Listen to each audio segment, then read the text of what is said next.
सहनावतु सहनो भुनक्तु सह वीर्यं करवावहि तेजस्विनावधीतमस्तु मा विद्विषावहि। ॐ शान्तिः शान्तिः शान्तिः।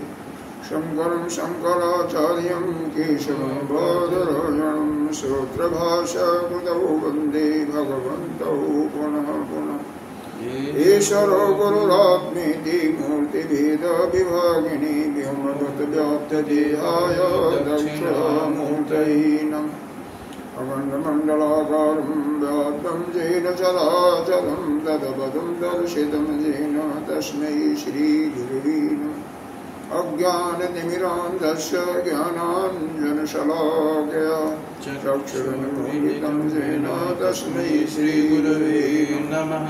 गुरुर्ब्रह्मा गुरुर्विष्णु गुरुर्देवो महेश्वरः गुरुः साक्षात् परं ब्रह्म तस्मै श्रीगुरवे नमः।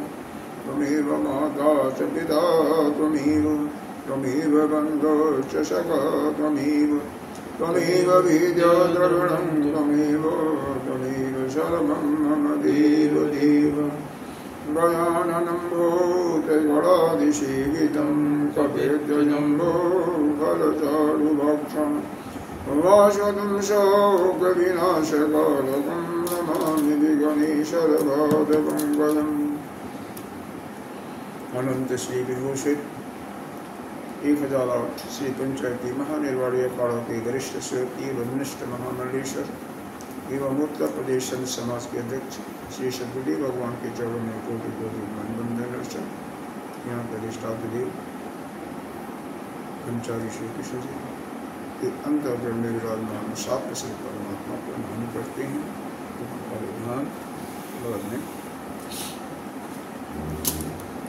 ॐ पार्थाय प्रतिबोधितं भगवता नारायणेन स्वयं व्यासेन गदितं पुराणमुनिना मध्ये महाभारतम् अद्वैतामृतवर्षिणी भगवती अष्टादशाध्यायिनी अम्ब तामनुसन्दधामि भगवद्गीते भगवते भीषणि।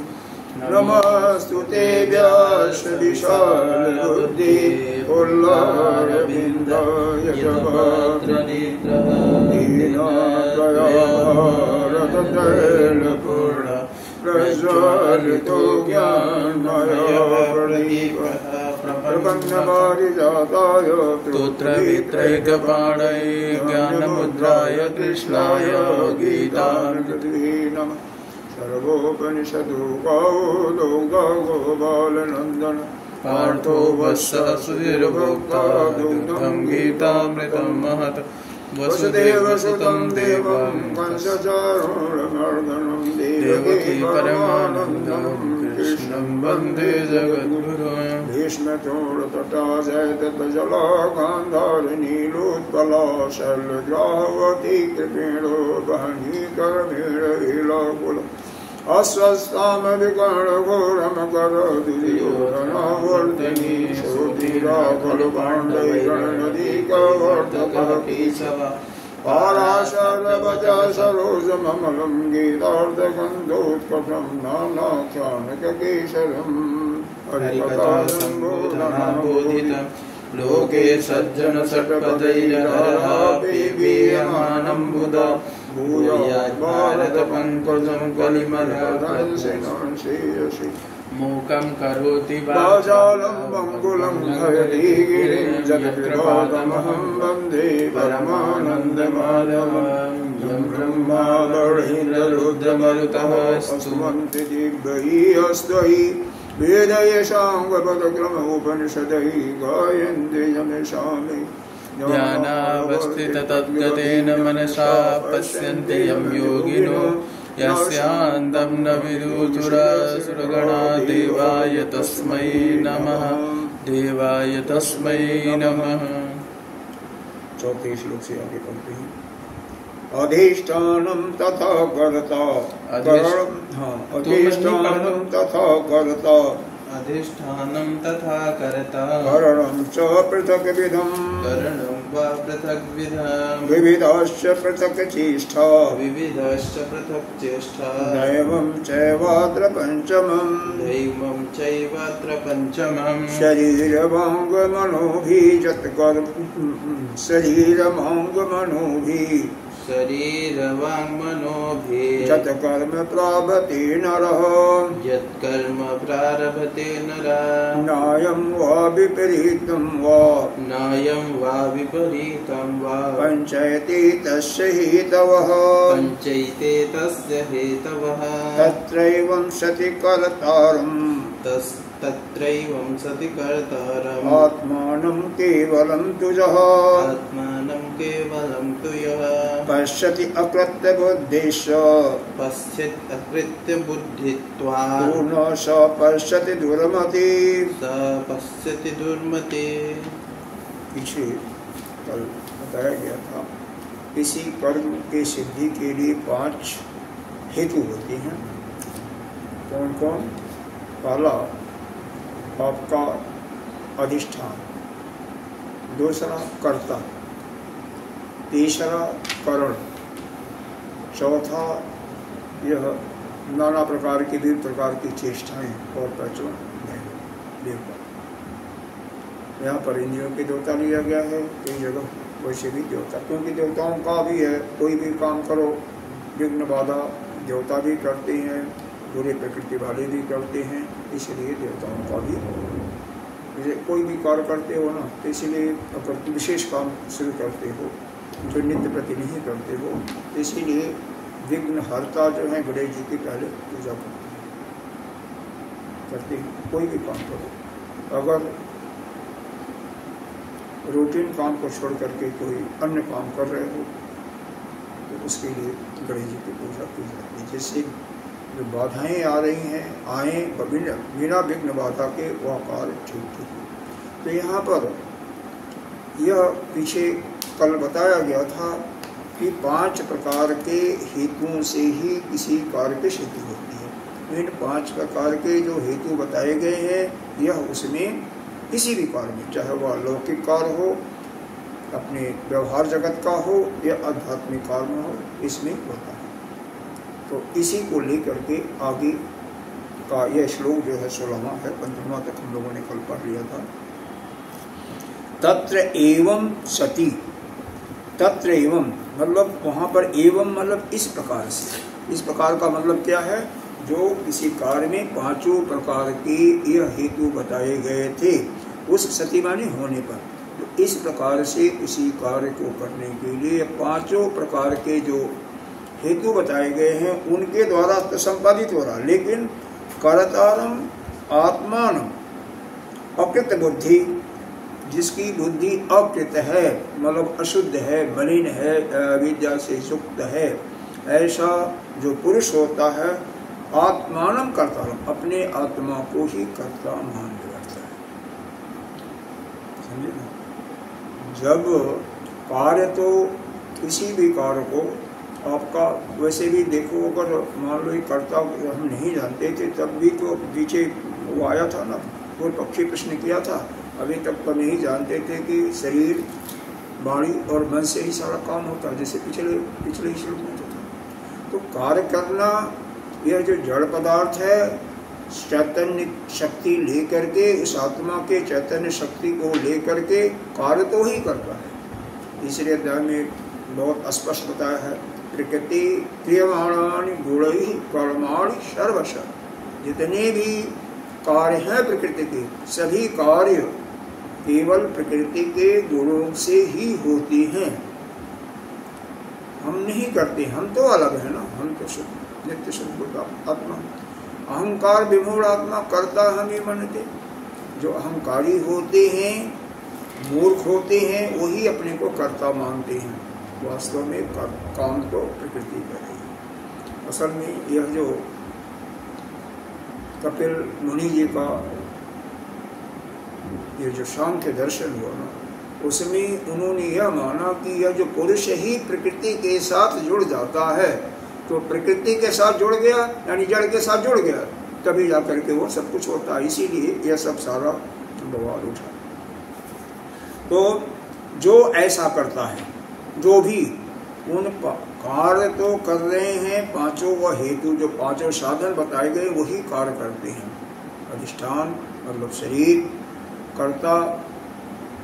कर्ता को आप अलग ले लो, कर्ता उनके साथ हो रहा है, ये जीवात्मा ये कर्ता अपने को मान रहा तो नहीं तो हो रहा, सब प्रकृति कर रही है।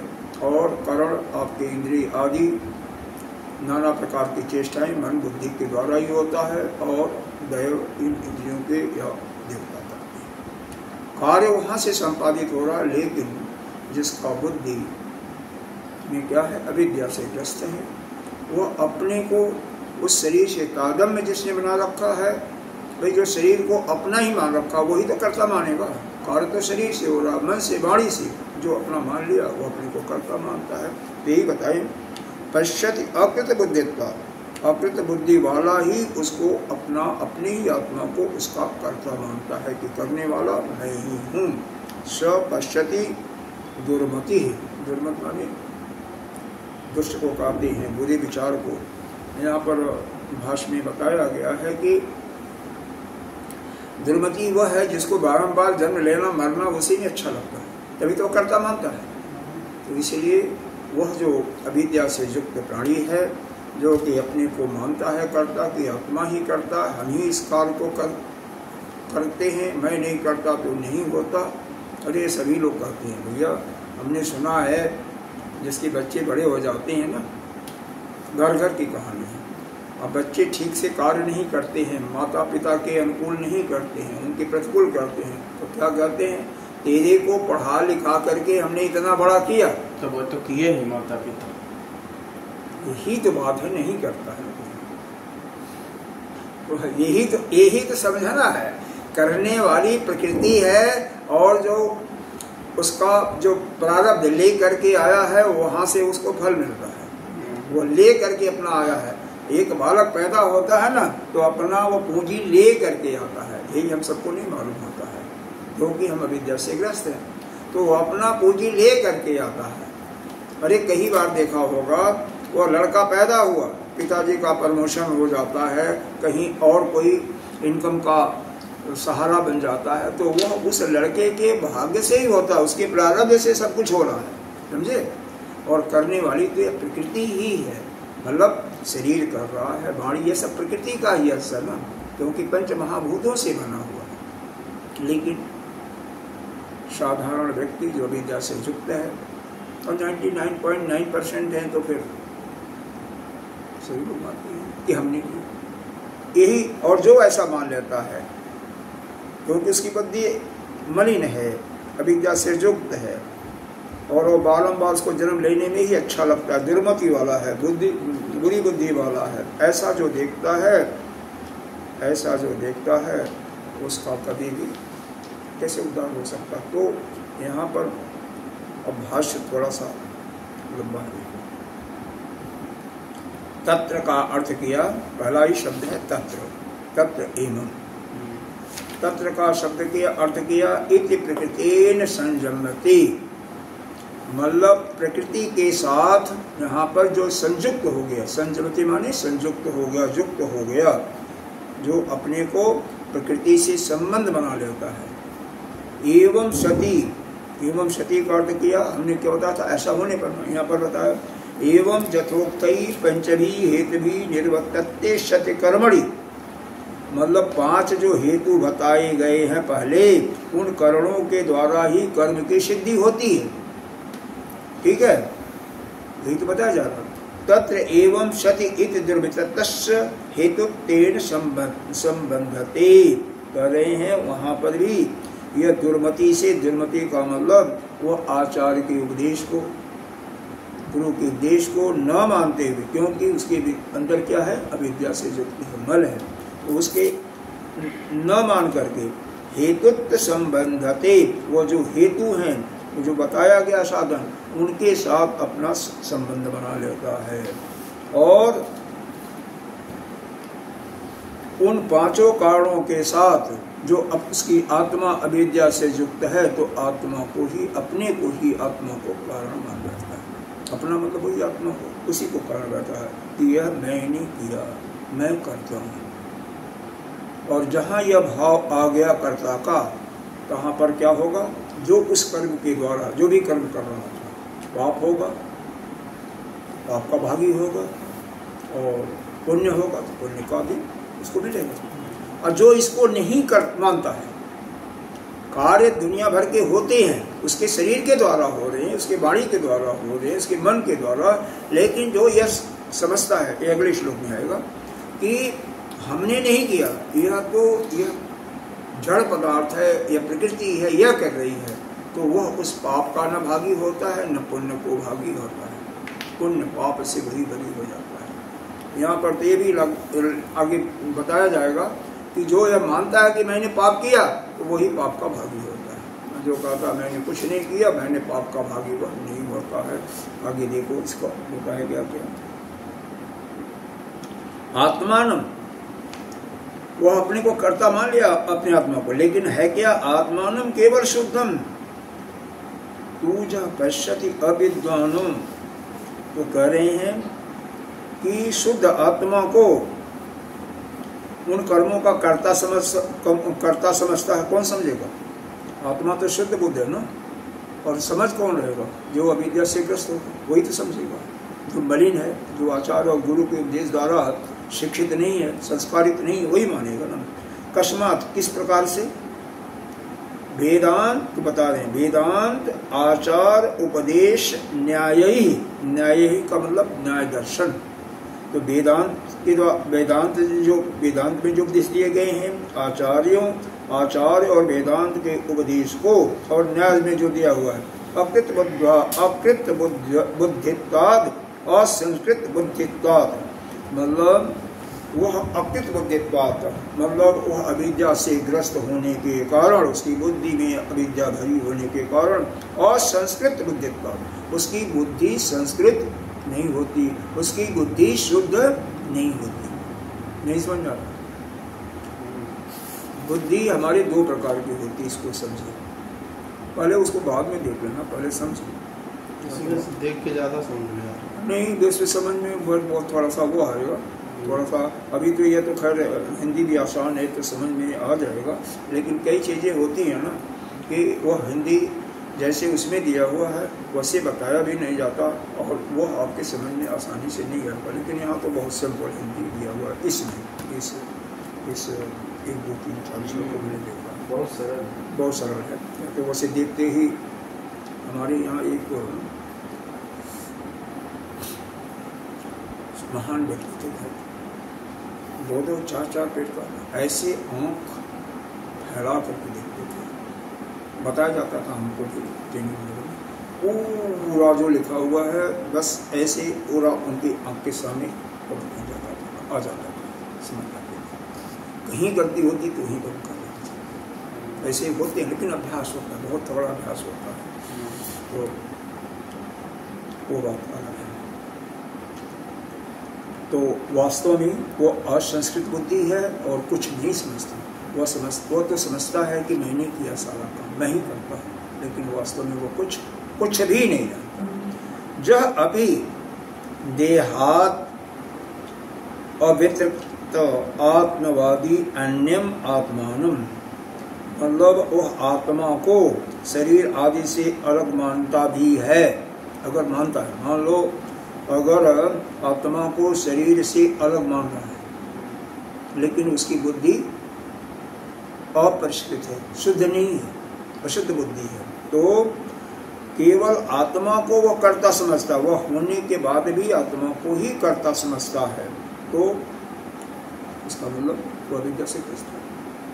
और जो भी शरीर से आप अपने को अलग मान भी रहे हैं, जैसे अभी कहते हो और भी कहते हैं लोग कि हम शरीर हम नहीं हैं, ठीक है, शरीर हम नहीं है, लेकिन उसकी अगर आपकी बुद्धि संस्कारित नहीं है, शुद्ध नहीं है, अंतःकरण में मल जमा हुआ है, तो ऐसा होने के बाद भी आप अपने को ही कर्ता मानोगे और फिर जन्म मरण का चक्कर चलता रहेगा, क्योंकि पाप पुण्य के अधिकारी होगी। इसलिए अपने अंतःकरण में जो मल जमा हुआ है उसकी सफाई बहुत आवश्यक है, बिना उसके नहीं होता। यह जो ज्ञान है उसको दृढ़ता के साथ बैठा लो कि सारा काम प्रकृति करती है, हम कुछ भी नहीं करने वाले हैं। जैसे भोजन बनाते हैं, चाय बनाते हैं, तो हम कुछ नहीं करने वाले हैं, कौन कर रहा है? अब यह किसी के दिमाग में नहीं आता आसानी से। प्रकृति के कारण हो रहा है। प्रकृति में आपका शरीर है, शरीर कर रहा है, आपके हाथ कर रहे हैं, पैर कर रहे हैं, लेकिन आप नहीं कर रहे हो, आपकी आत्मा नहीं कर रहे हो। यही समझना यहाँ पर थोड़ा सा शुरू में मुश्किल होता है, बाद में तो आसानी से समझना। शायद आप समझते भी होंगे, क्योंकि आप तो बुद्धिमान है। आगे देखिए,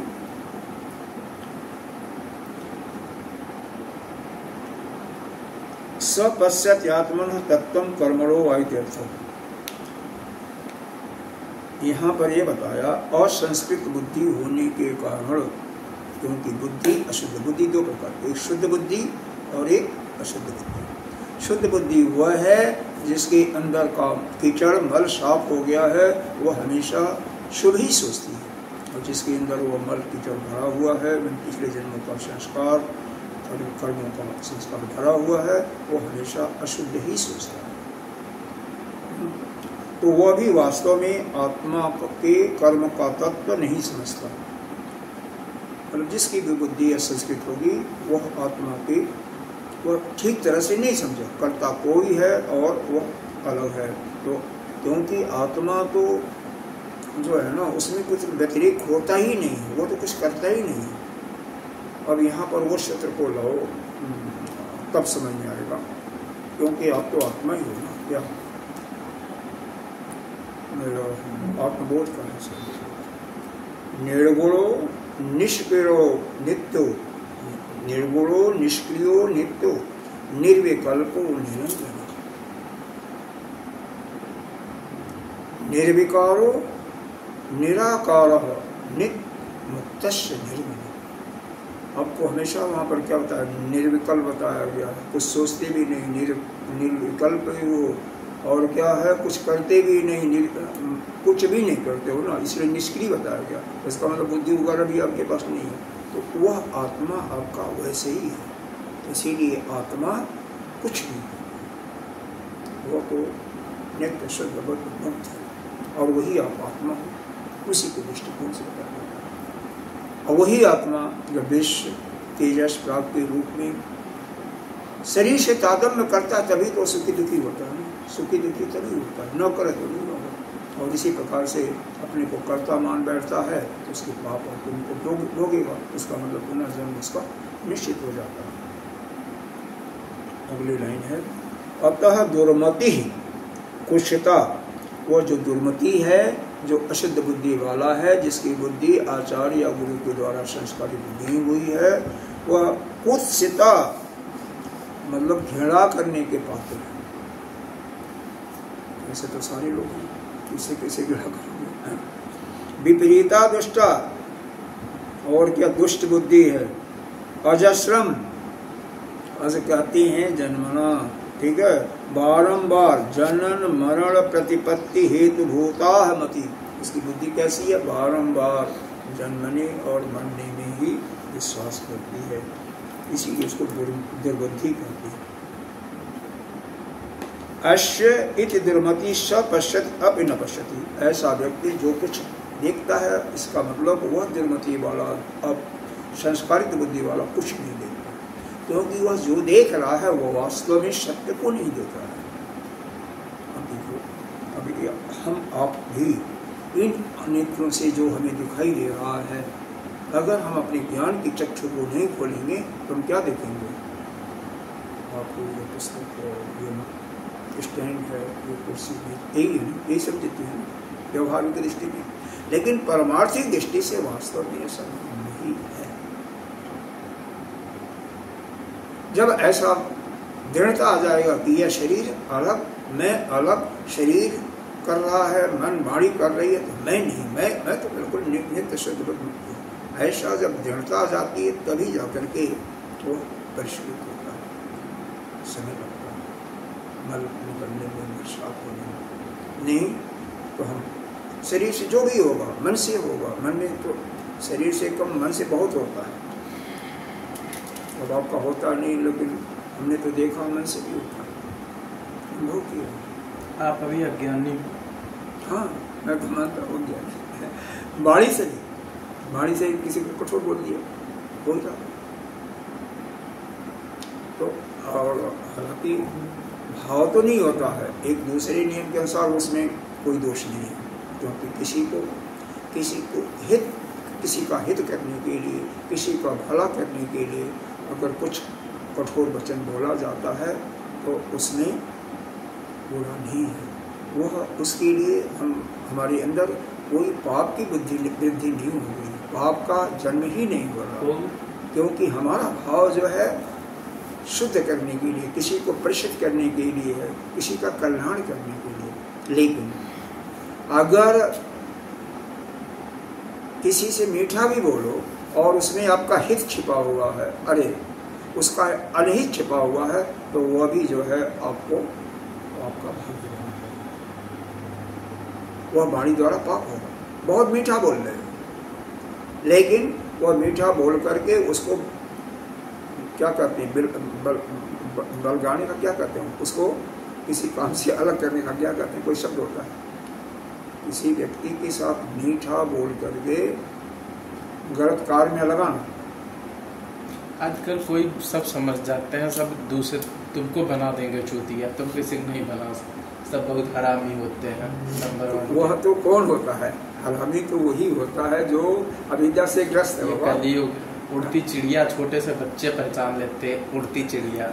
लेकिन जो अविद्या तो है ना, अविद्या ऐसा देखो, जिसके अंदर अविद्या नहीं होगी वो ऐसा नहीं करेगा, वो कभी भी किसी को। अविद्या नहीं, चतुर होते हैं। अविद्या तो है ही, लेकिन चतुरता है। चतुरता से कोई मतलब नहीं। वो तो संसार में कुछ दिन के लिए उनके पास इतना संपत्ति इकट्ठा कर लेंगे, इतना कर लेंगे, बस। चतुर लोग यही करते हैं। चतुर लोग का कल्याण कभी नहीं हो सकता है, क्योंकि उनकी बुद्धि जो है असंस्कृत है, अशुद्ध बुद्धि है। चलो विषय पे आओ, इन लोगों का छोड़ो, दुष्ट लोगों का छोड़ो, ज्ञान की बात। अरे भाई, दुष्ट की बात तो कर रही है, नहीं करनी। अब अगले श्लोक में दूसरे वालों की बात होगी। अभी ये स्कूल एक पैरा और पढ़ना, दोबारा पढ़ो इसमें। देखो, ये अपने संस्कार में दुष्ट लोगों की चर्चा नहीं करेंगे। अतः दुर्मति कुशिता वही आ रहा, मैं क्या करूं, विपरीता दुष्टा। चलो हिंदी पढ़ देते हैं। वह दुर्बुद्धि है जिसकी बुद्धि कुत्सित, मतलब घृणा करने की ठोके, विपरीत है, दुष्ट है, बारंबार जन्म और मरण देने में कारण रूप ही हो, उसे दुर्बुद्धि कहते हैं। जो बारंबार जन्म मरण लेने में अपने को अच्छा समझता है, उसी को दुर्बुद्धि कहते हैं। ऐसा मनुष्य जो देखता भी है, जो भी देखता है वो नहीं देखता है, वास्तव में देखता नहीं है। जैसे आकाश में चंद्रमा है, जिसको कोई आंख में अगर रोग हो जाए तो एक चंद्रमा के बजाय कई चंद्रमा दिखाई देते हैं। ऐसा नहीं होता, दिखाई नहीं तो। आप साइकिल से चलते हो, स्कूटर से चलते हो, सामने वाला उल्टा भागते हुए दौड़ता हुआ मालूम होता है। गाड़ी में बैठे हो, आए हो हरिद्वार से बाबा जी, तो सड़क के पेड़ पौधे भी चलते हुए हमें नहीं दिखा। पेड़ पौधे स्थिर थे, ट्रेन चल रही थी, ट्रेन की वजह से नहीं, यह सत्य है कि वो चलता हुआ दिखाई पड़ता है, नहीं दिखाई अब ठीक है, आपकी बुद्धि परिष्कृत है, इसलिए आपको नहीं दिखाई पड़ा। आप समझ गए होंगे कि यह जो है रिफ्लेक्शन का, ट्रेन चल रही है तो रिफ्लेक्शन का यह परिणाम है। वो तो पीछे जा रहा है, ऐसे लग रहा है कि हाँ, ट्रेन आगे बढ़ रही है तो साफ दिखता है। वो पीछे जा रहा है ना, और वास्तव में कहीं नहीं जा रहा, कहीं वो जा ही नहीं रहा, जहाँ है वहाँ वैसे दिखता है। कैसे मालूम होता है? वो वास्तव में जो प्रकाश की किरणें पड़ती हैं वो रिफ्लेक्ट होकर के वो चूंकि पीछे हो जाता है, इसीलिए वो आपको उसका चित्र बारंबार आ रहा तो वो दौड़ता हुआ आता है, मालूम पड़ता है। जैसे एक रील होता है सफ़ेद पर्दे पर, वो पिक्चर दिखाई देता है, सब चीज़ें क्या होता है वहाँ पर तो घुमाया जाता है, लेकिन वहाँ पर वो सब नहीं होता, लेकिन वहाँ पर घोड़ा दौड़ते हुए, कभी आदमी तलवार ले जाते, तो वो सब इसी प्रकार से होता है। तो यह सब विज्ञान का फल है, रिफ्लेक्शन, जो प्रकाश का परावर्तन होता है, इसी का कारण है। और हम समझ नहीं पाते हैं, तो जो नहीं समझ पाता तो वही चीजें यहाँ पर बताई गई है। जथा तैमिरिक अनेक चंद्रम, हम अपने मन से नहीं कोई बता रहे हैं, इसी में लिखा हुआ है। तैमिरिक कहते हैं इस नेत्र में बीमारी हो जाती है, क्या कहते हैं, मोतिया बिंदा, अनेक चंद्रमा दिखाता, या जथा व अभ्रे सुधावस्सु, जैसे कोई दौड़ने वाला हो तो, या किसी सवारी पर, चंद्रम धावंतम, किसी सवारी पर चढ़ा हुआ हो, तो मनुष्य दूसरे के चलने में वह देखता है कि दूसरा भी तेजी से चल रहा है या वह विपरीत दिशा में चल रहा है। यही समझना है कि वह अकेली अलग है, मैं अलग हूँ। वह जो हो, वह उसके जो रिफ्लेक्शन के फलस्वरूप, परावर्तन के फलस्वरूप वो किरणें उसकी पड़ रही हैं, इसलिए ऐसा है। वास्तव में वह ऐसा नहीं है, यही समझना। कह पुनः सुमति, तो फिर प्रश्न पूछा कि भाई जिनकी बुद्धि अशुद्ध है, परिष्कृत अपरिष्कृत है, जो आचार्य गुरु के उद्देश्य द्वारा संस्कृत जिनकी बुद्धि नहीं हुई है, जिनके अंदर विद्या नहीं मिटी है, वह तो जो देख रहे हैं वो वास्तव में वो चीज़ नहीं है। दूसरी चीज़ यहाँ पर वह अपने आप को ही कर्ता मान बैठते हैं कि हमने किया है, जबकि कर्ता या कार्य जो है पांचों करणों के द्वारा हो रहा, पांचों हेतुओं के द्वारा हो रहा है, पांचों साधनों के द्वारा हो रहा है। तो वह क्या हो गए, वह अपने उनको बारंबार जन्म और मरण लेना ही पड़ेगा, क्योंकि वो अपने आप को समझ नहीं रहे हैं। तो कह रहे हैं वो दुष्ट हैं, दुर्मति हैं। तो कह पुनः सुमति, तो सुमति अच्छी बुद्धि वाला कौन होता है? आप भी पूछ सकते हो ना भाई। हम लोग देखते हैं संसार को, हम अपने को शरीर कर रहा है, हम कहते हैं मान हमने कर लिया। मान जैसे बीजगणित में कोई सवाल लगाते हैं, कहते हैं तो क्या कहता, माना तो 2500 रुपये, बेशक वो 30 आए, 35 आए, 40 आए, हल करने के बाद। तो उसी प्रकार से हमने मान लिया, ठीक है, तो हमको आपका क्या बता दिया, जन्मने और मरने वाला बता दिया, दुष्ट बुद्धि दुर्बुद्धि बता दिया। तो ये बताओ कि अच्छे बुद्धि वाला कौन है? जब हम दुर्बुद्धि वाले हैं, बारंबार जन्मने मरने वाले हैं, तो अच्छा बुद्धि वाला कौन है? जब सम्यक पश्यति इति उच्यते, जो ठीक ठीक देखता है, जैसा है वैसा ही देखता, वो कौन है? तो उसको अगले श्लोक बता रहे हैं। जस्य न अहंकृतो भाव, जस्य न अहंकृतो भाव, बुद्धि जस्य न लिप्यति, हत्वापि स इमां लोका, न हन्ति न निबध्यति। कह रहे हैं जिसके न अहंकृतो, जिसके अंदर कोई अहंकार नहीं है, मतलब आचार्य और गुरु के उपदेश के द्वारा जिसकी बुद्धि संस्कृत हो चुकी है। जब बुद्धि संस्कृत हो गई, शुद्ध हो गई, उसके अंदर अहंकार समाप्त। और बुद्धि जस्य न लिप्यते, उसकी बुद्धि किसी में लिपायमान नहीं होती है। जो कुछ करता है, हो रहा है, उसमें लिपायमान नहीं होती है। जैसे सवेरे में आया था ना, हम भोजन करते हैं, कोई भी काम कर रहे हैं, हम उसमें असंग हैं। आत्मा क्या है? असंग रहता है। तो वो भी अपने को आत्मा समझते हुए उससे बिल्कुल उसकी बुद्धि नहीं, यानी उसके स्वाद को, चाहे कड़वा हो, तिक्ता हो, कसैला हो, मीठा हो, उससे वह अपने को अलग रखती है। क्यों? वह यह समझती है कि भोजन कहाँ गया, वो पेट की जरूरत थी, पेट में मतलब प्राण को जरूरत थी, प्राण ने खाया, प्राण उसका सब कुछ रस चूस रहा है और उसका काम है, मेरा काम नहीं है। हत्वा विषयमान लोका, सारे इस लोगों को, सभी लोगों को मार करके हन्ति न निबध्यति, वो किसी को नहीं मारता है, और न निबध्यति, निबध्यति माने उसको पाप भी नहीं लगता है।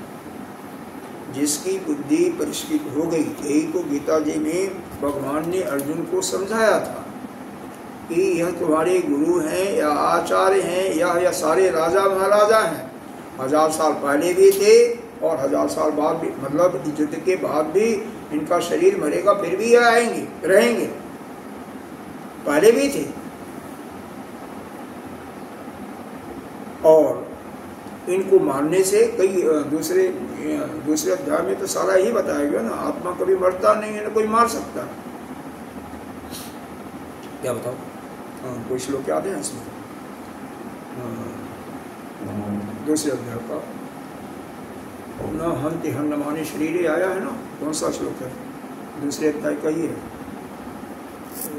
कई श्लोक हैं दूसरे अध्याय में, 11 से 30 के 31 के अंदर है, 30 के अंदर ही सारे दिए हैं। देखो, जैनम वेति हंतारम जस्य न मन्यते हतम उभौ तौ न विजानीते न अयम हन्यते न हन्य। मतलब यह आत्मा तो न किसी को मार सकता है न किसी के द्वारा मारा जा सकता है, दोनों काम नहीं करता। और क्या, वेद अविनाशिनम नित्यम सह एनम अजम अव्ययम कथम स पुरुषम पार्थ कम घातयन्ति। यह तो किसी को मारने वाला ही नहीं है। तो वही चीज यहाँ पर बता रहे हैं, वह सबको मार दिया अर्जुन को, इसीलिए उत्साहित किया गया ना, तुम्हें मारने से कोई पाप नहीं लगेगा, क्योंकि वो तो पहले मरे हुए मेरे द्वारा, और उनका शरीर मरेगा। और ये धर्म की तरफ से तुम लड़ रहे हो, तुम इस बुद्धि को लेकर के मत करो कि तुम राज्य लेने के लिए लड़ रहे हो, तुम तो धर्म का अधर्म का नाश करने के लिए और धर्म की स्थापना के लिए लड़ रहे हो, इसमें कोई पाप नहीं है, कुछ नहीं है। वही चीजें यहाँ पर बताया, जिसके अंदर कोई अहंकार नहीं है, जिसकी बुद्धि संस्कृत होगी उसी के अंदर अहंकार नहीं होगा, नहीं तो अहंकार करना का हमेशा आता है। हमने भी देखा, कोई भी करते हैं तो अहंकार आता है, कोई अगर गलत बोलता है तो अहंकार के कारण ही ना, क्योंकि हमारा जो विचार है, हम अपने विचार को क्या मानते हैं, यही ठीक है, इसलिए अहंकार आता है। तो जिसके अंदर अहंकार है ही नहीं है, और उसकी बुद्धि किसी चीज से, सब कुछ करते हुए भी किसी चीज से लिप्त नहीं होती, यानी असंग रहती है। हत्ता स इमाम लोका, इस लोक के पूरे लोक को, पूरे संसार को, पूरे सृष्टि को भी संहार कर देता है। न हंति न निबद्धते, तो उसके मारने का उसको कोई पाप नहीं लगता है, न वो मारता है उसको पाप लगता है। थोड़ा सा कठिन है समझना इसको। भाष्यकार ने 3 बीजों इसका भाषण का, क्योंकि प्रश्न पूछते गए हैं और उत्तर भगवान देते गए।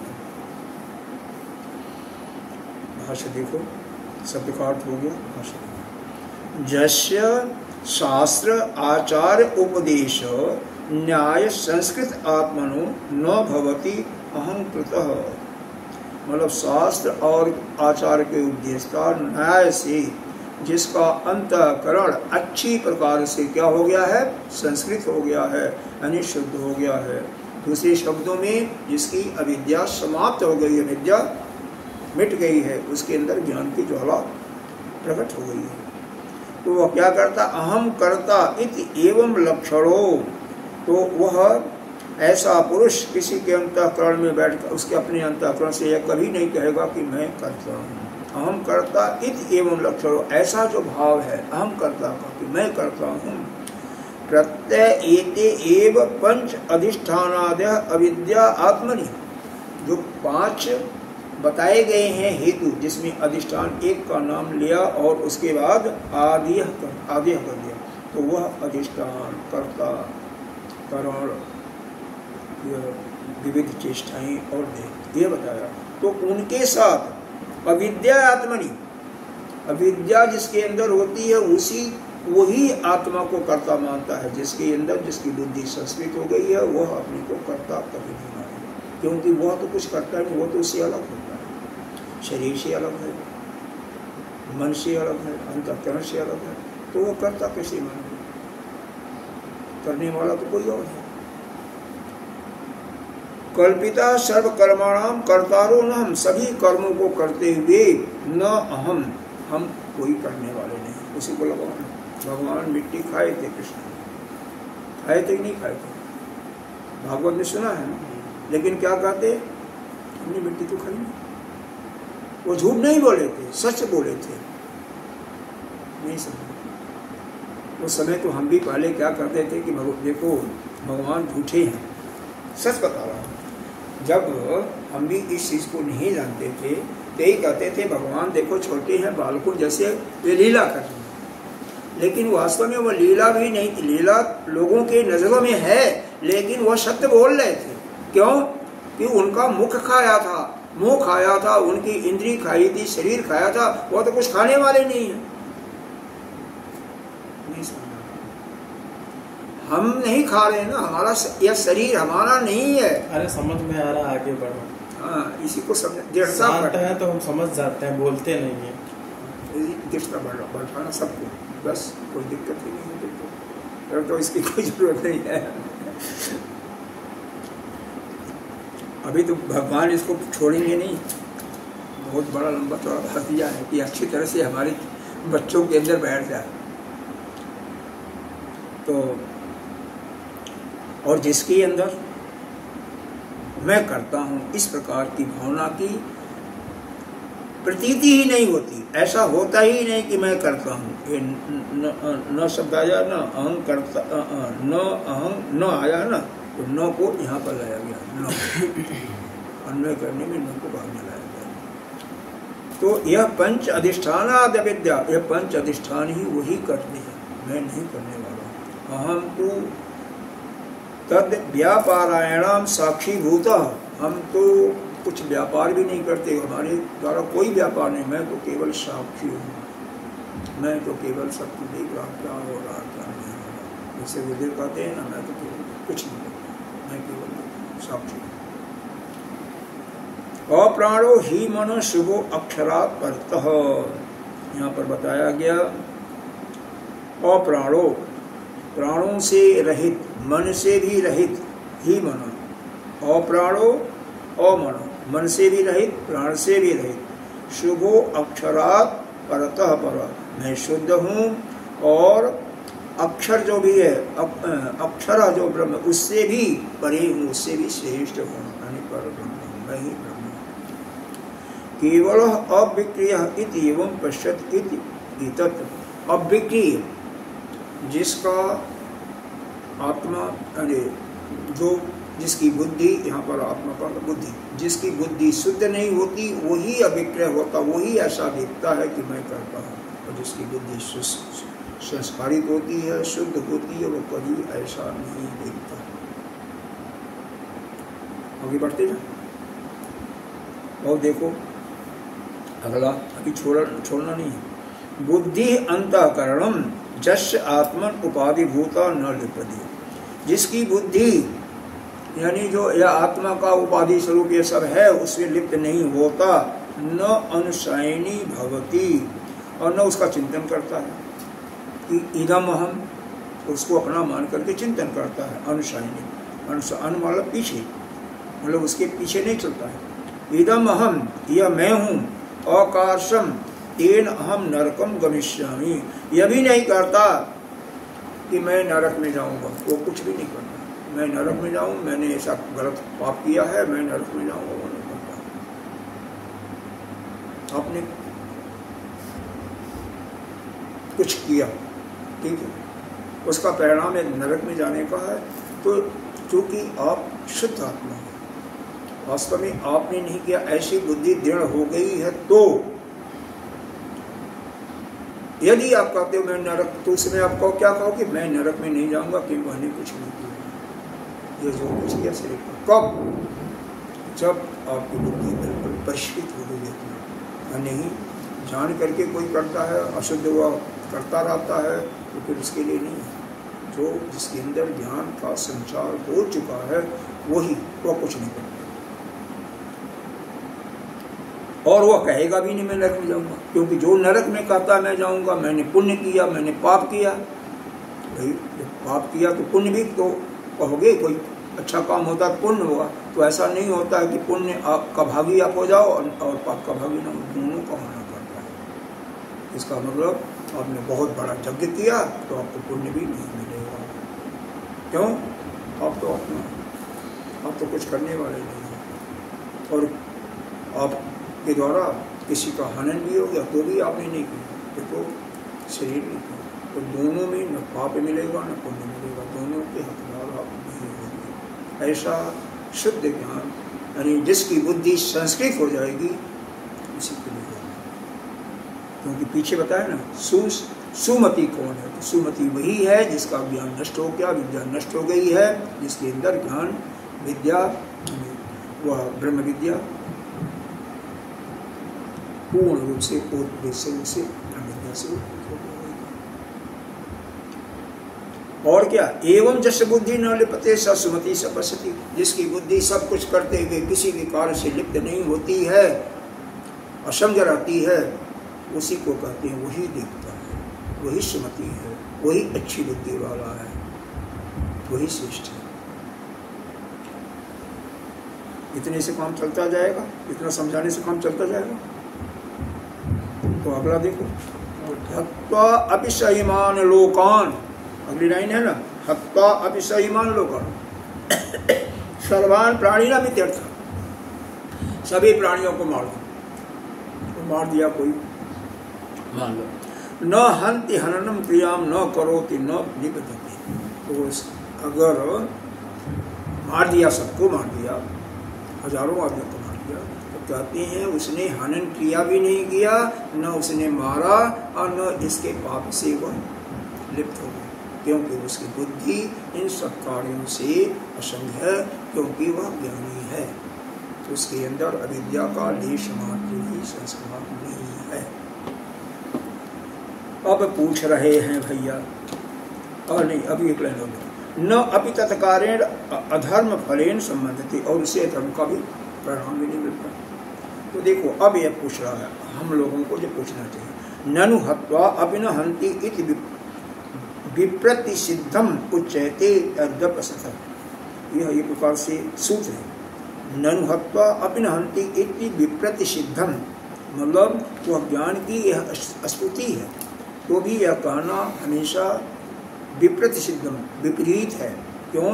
मारा है उसने, और मार करके भी क्या कहता है, मैंने नहीं मारा। यह कैसे? आपने मारा, 10 गवाह भी देखी, सबके सामने मारा, कैसे कहते हो आपने नहीं मारा? बोलो क्या जवाब दोगे? बताओ क्या दोगे? आप इसी पूछा बाबा, कुछ नहीं दोगे? अरे मैंने कुछ नहीं मारा, शरीर ने मारा, इतना तो कह सकते हो, मैं तो अलग हूँ, शरीर जड़ है, ये प्रकृति का अंश है, मैं अलग हूँ। लेकिन वैसा हर समय होना चाहिए, नहीं तो नहीं। न एष दोषः, तो भगवान आदि गुरु शंकराचार्य जवाब क्या रहे हैं, न एष दोष, इसमें कोई दोष नहीं है। क्यों नहीं है? लौकिक परमार्थिक दृष्टि अपेक्षा तदुत्पत्ति, यह जो कुछ है एक लौकिक दृष्टि होती है, व्यवहारिक दृष्टि होती है, और एक दूसरा परमार्थिक दृष्टि होती है। तो लौकिक दृष्टि के सापेक्ष में उसने मारा, ठीक है, लेकिन वह तो आत्मा नित्य शुद्ध बुद्ध आत्मा है, परमार्थिक दृष्टि से वह तो शुद्ध नित्य शुद्ध बुद्ध आत्मा है, उसका तो शरीर से लिप्त ही नहीं है, उसकी बुद्धि तो शरीर से बिल्कुल हमेशा असंग रहती है, खाता है, पीता है, नाना प्रकार के कार्य करता है, यज्ञ भी करता है, संध्या भी करता है, लेकिन किसी से लिप्त नहीं होता। जब लिप्त नहीं होता, अच्छे कार्यों से जब लिप्त नहीं होता, शुभ कर्मों से, तब पाप कर्म से भी नहीं लिप्त होता, क्योंकि वह यह जो पांचों करण हैं, इनके द्वारा कार्य का संपादन होता है, और वह इस शरीर को अपना नहीं मानता, न शरीर के संबंध है उनको भी अपना मानता है। बिल्कुल जो शरीर से बिल्कुल अलग हो गया वही यह कर सकता है, वही साक्षी बन सकता है, और जिसकी जरा सा भी लेश मात्र भी है कि अमुक हमारा जहाँ आया हमारा वहीं पर वो लिखते हैं, बिल्कुल ऐसा हो जाती है। आगे देखो, अभी इसी में जवाब में और दे रहे हैं इसको समझाने के लिए। देहात्म बुद्धिया हंता हम इत लौकिकी दृष्टि, यह लौकिक दृष्टि है कि मैंने मारा, देहात्म दृष्टि है कि मैंने मारा, हंता हम, हमें मारने वाले हैं। आश्रित हत्वा अपित्यहा, लेकिन आश्रित हत्वा, इस शरीर का आश्रय लेकर के ही तो कहेगा कि मैंने मारा। अगर शरीर का आश्रय नहीं ले तो उसने तो मारा नहीं, वो तो अलग है। तो क्या कहते हैं, जदा जथा दर्शिताम परमार्थिक दृष्टिन, तो इस प्रकार से जिसकी परमार्थिक दृष्टि हो गई है, जो अपने को इस शरीर से बिल्कुल अलग कर रखा है, आश्रित्य जो इस शरीर का आश्रय से बिल्कुल अलग आ गया, तो न हंति न निबद्धते इत उदयम उपपद्यते, तो वह ऐसा जो है इस दृष्टि का, परमार्थिक दृष्टि का ही आश्रय लेकर के उसी के आश्रय से वह कहता है कि न तो मैंने मारा और न तो वह पाप से लगता भी है, उसको पाप भी नहीं लगता और न मारता। इत उभयम पद्धति, दोनों फल उसको मिलते हैं। मतलब जिसके तात्पर्य इसका भाव समझो, जो जिसकी अविद्या पूर्ण रूप से समाप्त हो चुकी है। क्यों समाप्त हुई? उसके अंदर विवेक की जागृति हो गई, विद्या की जागृति हो गई, परा विद्या ब्रह्म विद्या जागृति हो गई, तो ब्रह्म विद्या का ज्ञान उसको हो चुका। तो जिसके अंदर ब्रह्म विद्या उत्पन्न हो गई, उसका अविद्या उसी समय नष्ट हो गया। तो वही यह कह सकता है कि भाई परमार्थिक दृष्टि उसी की होती है और वह सब कुछ कार्य करते हुए भी उस कार्यों से लिप्त नहीं होता, वह असंग रहता है, न कुछ करता है और न कुछ करवाता है, और न पाप का भागी है न पुण्य का भागी है, और उसको कुछ चाहिए भी नहीं।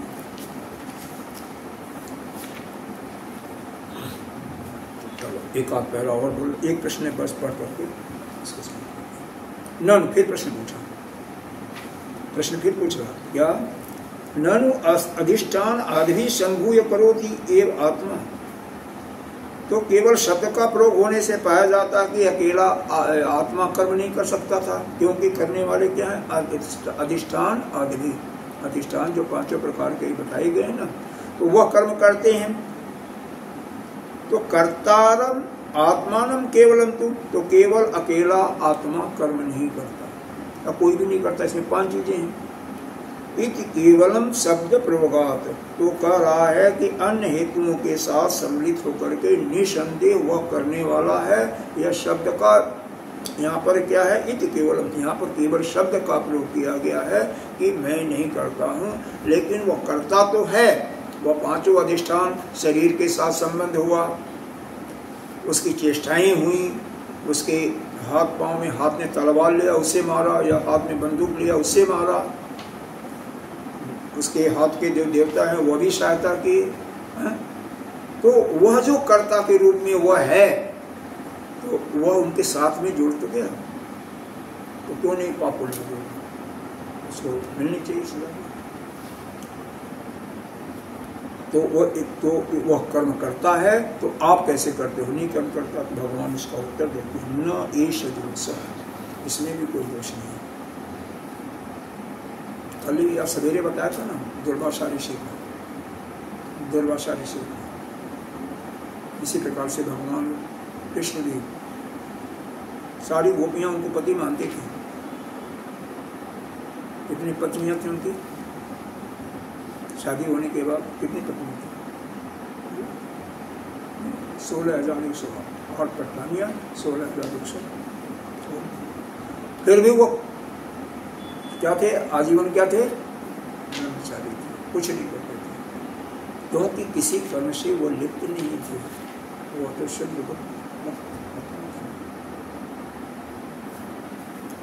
तो आत्मान अव्यक्तीय स्वभावते अधिष्ठान आदि संगत, तू अनुपपत्ति। तो यहाँ पर यह भी एक सूत्र के रूप में इसको समझो कि आत्मा जो है अविक्रय स्वभाव वाला है, यानी आत्मा जो है उसके अंदर कोई व्यापार नहीं होता है। आत्मा के अंदर कोई व्यापार नहीं होता है, यह तो बस जैसा है वैसे पड़ा रहता है, केवल साक्षी भाव से करता है, अविक्रय स्वभाव वाला है। अधिष्ठान, जो भी अधिष्ठान है आपका करण है, कर्ता है, दैव है, उससे कोई इसका मतलब नहीं होता, उससे संयुक्त ही नहीं होता है। संवृत तो अनुपत्ति, उससे यह कभी भी संयुक्त नहीं होता। इसलिए यह न तो पाप का भागी होता है, न पुण्य करेगा तो पुण्य का भागी होगा, और यह तो बिल्कुल अलग है, सभी का साक्षी है। यही सुमति है। तो सुमति अच्छी बुद्धि किसकी हो गई? जो कि जिसके अंदर की विद्या समाप्त हो गई, जिसकी बुद्धि परिष्कृत हो गई इस शास्त्रों के उपदेश के द्वारा, गुरु के उपदेश के द्वारा, वही जो है कुछ नहीं करता, कुछ नहीं करता, न पाप न पुण्य, किसी चीज़ का भाग्य भी नहीं होता है। तो अभी यह कल भी चलेगा, यही श्लोक जो है 2:20 की दिन है लंबा। पूर्णमदः पूर्णमिदं पूर्णात् पूर्णमुदच्यते पूर्णस्य पूर्णमादाय